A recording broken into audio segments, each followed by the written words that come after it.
안녕하세요. 인천 부활생명교회 민지수입니다. 저는 미드에 푹 빠져 무기력한 삶을 살았는데요. 부활하신 예수님을 만나 예수님에게 푹 빠져 살게 된 간증을 나누고자 합니다. 제가 미드에 관심을 나타낸 것은 3살 때부터였어요. 어머니께서 자다가 새벽 1시에 일어나 보니 어두운 방에서 빛이 새어나고 있었다고 해요. 알고 보니 제가 혼자 만화영화 테이프를 찾아서 제 생일 보고 있었던 거예요. 엄마가 불러도 대답도 없고 TV 속에 빠져들 것처럼 앉아있어서 그날부로 저희 집에 있던 만화영화 테이프는 모조리 없어졌어요. 저희 부모님은 문방구를 하신 지 30년 이상이 되었는데요. 저는 초등학교에 들어가기 전부터 물건들의 가격은 물론이고 복사, 팩스, 코팅 등을 다 할 수 있었어요. 초등학교 시절 부모님께서 일이 있으시면 저에게 가게를 자주 맡기고 가곤 하셨는데요. 그럴 때마다 텔레비전을 틀고 앞에 앉아 가게를 보았어요. TV에 너무 집중한 나머지 애들이 들어와서 물건 훔쳐가는 것도 모르고 있었어요. 그래서 지금 와서 생각해보면 제가 일한 것에 대한 대가는 한 번도 받아보지 못했던 것 같아요. 제가 중3 때 스마트폰이 나오기 시작했는데요. 나름 얼리 어답터였던 저는 어머 이건 사야 돼 하며 구매하고 장전하고 눈물 콧물 흘리며 결국 스마트폰을 손에 넣게 되었어요. 이것이야말로 제가 그토록 원하던 것이었어요. 볼 영상도 많고 왜 이렇게 재밌는 건 많은 건지 심지어 저는 양치할 때에도 샤워할 때에도 핸드폰을 손에서 놓지 않았어요. 보다 못한 엄마는 핸드폰을 강제로 빼앗으려고 육탄전도 하시고 그럴 거면 핸드폰을 부셔버린다고 협박도 하셨지만 저는 눈 하나 깜빡하지 않았어요. 왜냐면 스마트폰이 그 당시 90만원짜리였거든요. 저의 미디어에 대한 집착은 대학교에 들어가면서 본격적으로 시작되었어요. 시험 기간에 공부를 하려고 책상 앞에 앉으면 교수님이 영어 시간에 보여줬던 미국 드라마가 생각이 나는 거예요. 한국 드라마는 20부작이면 끝이 나는데 미국 드라마는 그런 20부작이 시즌별로 나오니 이거 미치겠더라고요. 그래서 결국 시험 공부는 하지 못하고 들어갔어요. 친구들은 모두 시험지 금방 풀고 나가는데 저는 친구들의 뒷모습만 보며 펜을 굴릴 수밖에 없었어요. 대학 생활의 꽃은 방학이라고 하잖아요. 친구들은 토익이며 여행이며 여기저기 놀러다니고 할 때 저는 침대에서 주로 시간을 보냈어요. 제 하루 일과는 이렇게 시작되었어요.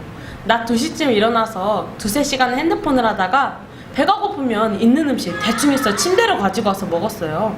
그리고 다시 핸드폰하고 배고프면 밥 먹고 다시 핸드폰 하다가 잠들고 이러기를 매일매일 반복했어요. 어느 날은 웹툰을 보다가 제가 보고 싶었던 것들을 다 봐버린 거예요. 그리고는 연예기사며 사진이며 영상까지 기존에 있는 것들을 모조리 섭렵했어요. 그렇게 며칠을 밤새 하니까 이제는 정말 볼 게 없는 거예요. 그러면 이제 끄고 자면 되잖아요. 그런데 저는 끄고 잘 수가 없었어요. 나는 피곤하고 졸려서 이제 진짜 그만 보고 싶은데 왜 나는 이거를 멈추지 못하지? 그러나 그 생각도 잠시 저는 봤던 거를 또 보기 시작했어요. 마치 제 손을 누가 움직이는 것 같더라고요. 하지만 이게 저만 그런 게 아니라 제 친구들도 비슷하니 문제가 심각하다고 생각되진 않았어요. 그러다가 이제는 정말 줄여야겠다는 생각에 잠금 어플 까기, 와이파이 선 없애기, 핸드폰 저 멀리 던져놓기 등등 안 해본 게 없었어요. 그러나 어느새 앱은 삭제되어 있고 와이파이는 연결되어 있고 머리 떨어뜨려 놓았던 핸드폰은 제 손 안에 있더라고요. 이거는 제가 어떻게 할 수 있는 영역이 아니었어요. 그래서 가족들의 도움을 받아보려고 제발 말 좀 해주라고 했는데 정작 말을 하면 화가 치밀어 올라서 소리를 고래고래 지르곤 했어요. 결국 아무것도 핸드폰과 저의 사이를 갈라놓을 수 없었어요. 자기 전에는 SNS를 자주 봤는데요. 친구들은 예뻐진 모습으로 여기저기 잘 놀러 다니는 거예요. 나도 대학생 되고 나서는 살도 빼고 친구들이랑 여기저기 잘 놀러 다니려 그랬는데 나는 이 핸드폰 하나 조절하지 못하고 맨날 무기력하게 침대에 누워서 살만 뒤룩뒤룩 찌고 그래서 밤에 잠이 들려고 할 때면 나는 그냥 이러니까 이대로 잠들어서 그냥 내일 아침에 안 일어났으면 좋겠다. 그냥 영원히 잠들었으면 좋겠다 라고 생각하며 잠이 들었어요.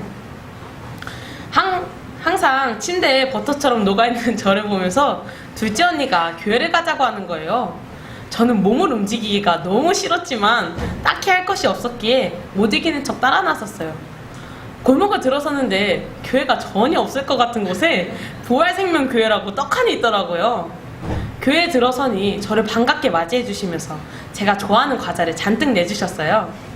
그렇게 정신없이 집어먹고 있는데 몇 마디를 나누다가 예수님을 하나님으로 어떻게 믿게 되었냐고 물어보시는 거예요. 저는 과자를 내려놓았어요.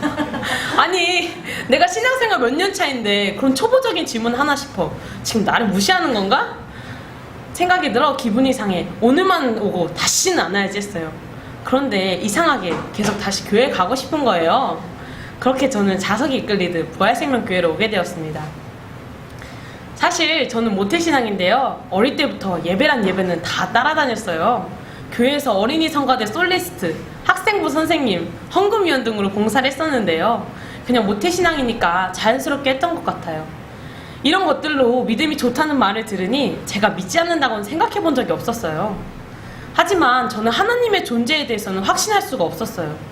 정말 하나님께서 확실하게 내 앞에 나타나셔서 자신의 모습을 선명하게 드러내 보이시면 내가 진짜 잘 믿을 수 있을 것 같은데 왜 하나님은 자신의 존재를 이렇게 분명히 드러내시지 않을까 생각했어요.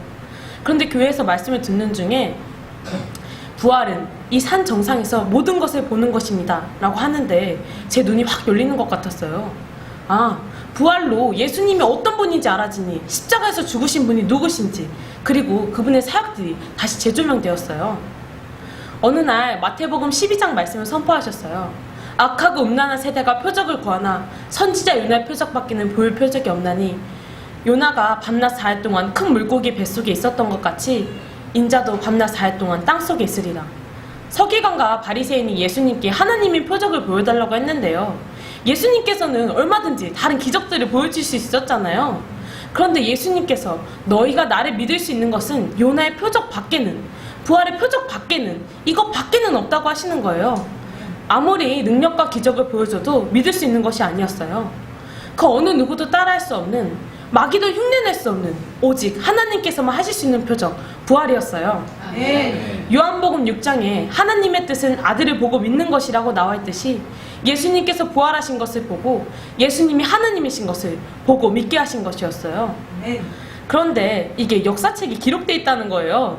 저는 처음에 설마 진짜 있겠어 했는데 진짜 중학교 역사책에 그리고 세계사에 정확하게 기록되어 있는 거예요. 저는 그냥 기독교인들만 믿을 수 있는 거라고 생각했는데 종교에 상관없이 모든 사람이 믿을 수 있는 역사적인 사실이었어요. 저는 하나님께 왜 하나님은 자신의 존재를 분명하게 드러내 보이지 않냐고 했는데 역사 속에 선명하게 드러내신 거였어요. 예수님이 역사 한가운데 오셨다가 가셨구나. 예수님께서 부활하셔서 모든 사람의 주인이니까 그래, 예수님 믿지 않는 게 죄구나 했어요. 그런데 교제 중에 예수님의 인격에 대해 비춰진 순간 저의 모습이 보여졌어요. 저는 예수님께 교회 반주도 하고 11조도 드리고 예배도 꼬박꼬박 잘 드리는데 예수님께서는 내 문제는 책임 못 질 것 같으니까 저리 가라고, 간섭하지 말라고 발악하는 자였어요. 나를 미친듯이 사랑하셔서 젖는 자 자신의 생명을 주신 그분 앞에서, 나의 살 길을 열어주신 그분 앞에서 그 사랑을 짓밟고 무시하는 자였어요. 이미 부활로 모든 것을 보여줬는데도 나는 당신 못 믿겠다 하는 마귀보다 악랄한 자였어요. 정말 부활하신 예수님 앞에 서니 완전히 벌거벗은 느낌이었어요. 저는 주님과 100% 상관없이 살았더라고요. 무조건 지옥이었어요.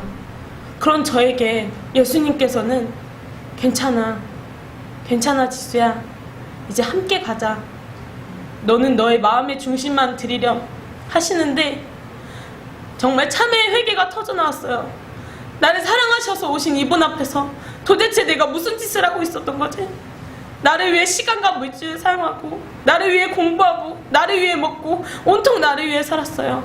완전히 나에게 갇혀서 철저하게 제가 주인 되어 살았어요. 만왕의 왕 앞에서 제가 주인 행세했어요. 주님, 이제는 진짜 제 모든 것의 주인이 되어주세요. 이제 다시는 제가 주인 되지 않겠습니다. 제발 저를 인도해 주세요. 저는 회개하고 예수님을 주인으로 영접했습니다. 예수님을 주인으로 모시면 제가 하고 싶은 거 못하게 하고 억압당하는 것 같았어요.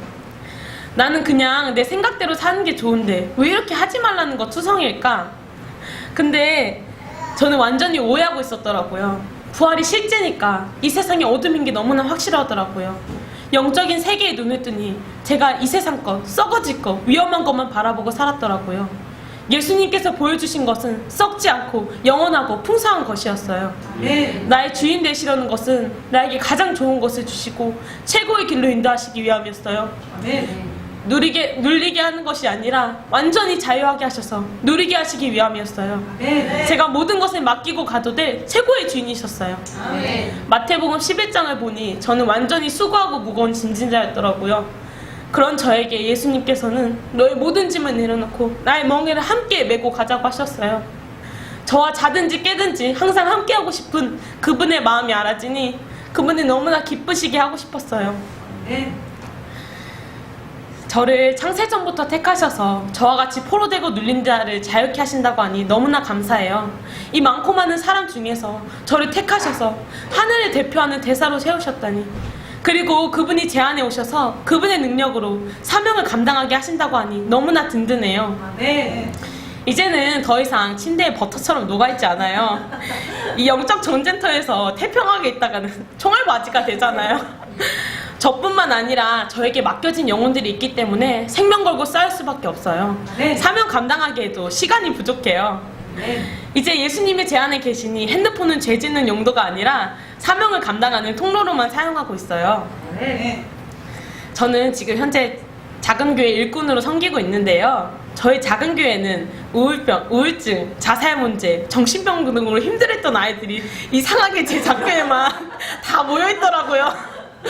근데 정말 아이들이 이 복음으로 자유하게 되는 것을 보면 너무나 기쁘고 정말 이 세상 모든 문제가 복음이면 해결되겠구나 확신하게 돼요. 지금 현재 아동부에서 말씀을 선포하고 있는데요. 이 복음의 능력이 있기 때문에 아이들도 동일하게 사명자로 세워지고 있어요. 저희는 같이 노방전도를 나가는데요. 아이들도 이 부활의 증거가 확실하니 전도가 너무 쉽다고 전도용 건빵을 손에 쥐고 전도의 날만을 기다려요. 하루는 저희 작은 교회의 아이 후배가 정신병원에 입원하게 됐다는 걸 듣게 되었어요. 정말 이 눌리고 포로된 것들이 복음으로 완전히 해결되고 살아날 것을 확신하게 됐어요. 병원에 가서 영혼에 대한 하나님의 사랑이 부어져서 면회 시간이 30분밖에 되지 않았지만 정말 간절한 마음으로 부활하신 예수님을 전했어요. 또 하루는 교회에서 청소를 하고 있는데 술, 담배 냄새가 많이 나는 아저씨가 교회 안으로 들어오시는 거예요. 저는 정말 복음을 전할 기회임을 알고 여기 앉으실 것을 권했어요. 언젠가는 이 복음을 듣고 깨어날 것을 기도하며 담대하게 복음을 전했습니다. 저는 원래 공부만 하려고 하면 미국 드라마가 생각이 나서 하지 못하거나 거의 의지가 없어서 공부를 하지 못했었는데요. 이제는 새벽을 깨우니까 그런 생각들이 사라지고 머리가 맑아지니 공부도 이제 열심히 하게 되었어요. 이 공부도 주님을 위해서 하니 정말 열심히 할 수밖에 없더라고요. 그래서 학교에서 주최한 골드맨 대회에서 200명 중에 1등을 하게 되었고 성적도 4점대로 올라서 거의 110등에 올랐어요. 저는 핸드폰에 정신이 쏙 빠져있을 때는 저 혼자 있는 게 제일 최고였는데 이제는 주님의 몸된 공동체와 함께하는 시간이 제일 최고의 시간이에요. 저희 교회는 매일같이 모여서 교제하고 같이 밥을 먹어요. 예전에는 엄마가 해주는 밥을 아기새처럼 받아 먹거나 1, 2인분 제 입에만 풀칠할 줄 알았는데요. 이제는 어미새가 되어 다른 지체의 입을 충족시키고 있습니다. 기본 된장찌개를 끓여도 7, 8인분을 끓이니까 이제 2, 3인분은 아주 우습게 되었고요. 기본 밥을 해도 20인분은 기본이니까 이제 3, 4인분은 잘 못 맞추겠더라고요. 그리고 주님께서 주신 달란트로 칼을 잘 사용하게 되었는데요. 덕분에 부활생명 칼 명장으로 불리고 있습니다. 아마 공동체가 없었더라면 지금의 저는 아마 없었을 거예요. 정말 주님의 몸동 공동체와 함께하는 시간이 제일 최고의 시간이에요. 제가 부족한 것을 공동체가 채워주니 저에게는 부족함이 없어요. 정말 공동체 안에서 100배의 축복을 누리게 하신 주님께 영광을 올려드립니다. 주님 다시 오시는 그날까지 사명 감당하며 앞으로만 전진하겠습니다. 예수는 나의 주. 감사합니다.